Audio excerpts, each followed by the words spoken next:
Cầm đây cho ông nhé. Tôm ơi. Cầm cho.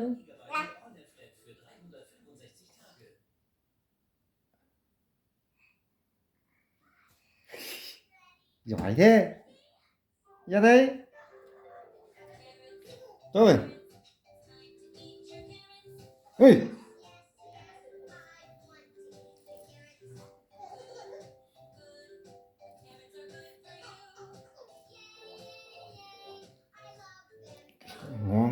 Ngó ui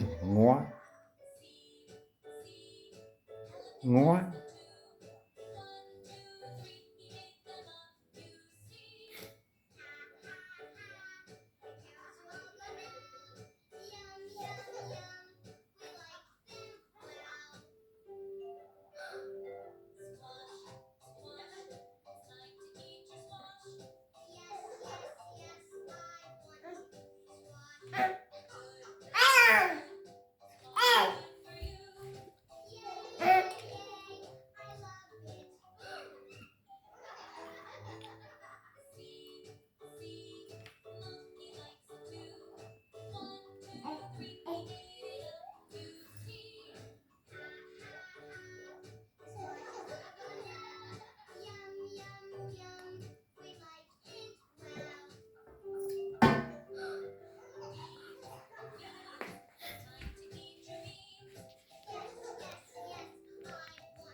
Ngã đứng dậy được ấy.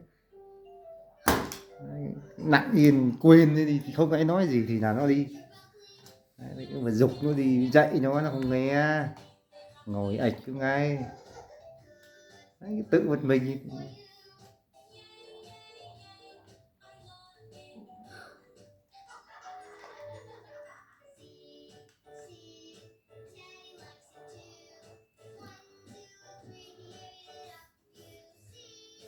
Cứ tự mình nó bò cái đi ra chỗ ông lại giật nùi.